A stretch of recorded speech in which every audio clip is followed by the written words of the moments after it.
నెహ్రూ గారు చాలా గొప్ప వ్యక్తి. ఆయన గురించి కొన్ని ఆసక్తికరమైన విషయాల గురించి తెలుసుకుంటే, జవహర్లాల్ నెహ్రూ కాశ్మీరీ పండిట్ వర్గానికి చెందినవారు. అందుకే ఆయనను పండిట్ నెహ్రూ అని పిలిచేవారు. మోతీలాల్ నెహ్రూ తన కుమారుడు జవహర్లాల్ను తన స్వంత స్వరాజ్ పార్టీలో చేరాలని, కాంగ్రెస్ను వీడాలని కోరుకున్నారు. కానీ జవహర్లాల్ తన తండ్రి కోరికకు వ్యతిరేకంగా కాంగ్రెస్కు విధేయుడిగా ఉంటూ గాంధీజీతో కలిసి ఉండాలని నిర్ణయించుకున్నారు. 1942 నుండి 1946 వరకు అహ్మద్ నగర్లో క్విట్ ఇండియా ఉద్యమంలో పాల్గొన్న సమయంలో డిస్కవరీ ఆఫ్ ఇండియా అనే పుస్తకాన్ని ఆయన రచించారు.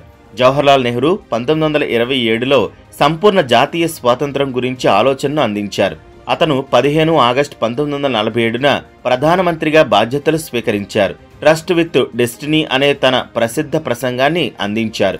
నెహ్రూ ఆధునిక భారతదేశ రూపశిల్పిగా ప్రసిద్ధి చెందారు. ఢిల్లీలోని జవహర్లాల్ నెహ్రూ నివాసం టిన్ మూర్తి భవన్ను నెహ్రూ మెమోరియల్ మ్యూజియం లైబ్రరీగా మార్చారు. ముంబై, ఢిల్లీ, బెంగళూరు, అలహాబాద్, పూణేల్లో 5 నెహ్రూ ప్లానిటోరియంలను స్థాపించారు. నెహ్రూ ఎంత గొప్ప వ్యక్తో అందరికీ తెలుసు. అధికారంలో ఉన్నప్పుడు దేశానికి సంబంధించిన కొన్ని నిర్ణయాలు తప్పై ఉండొచ్చు.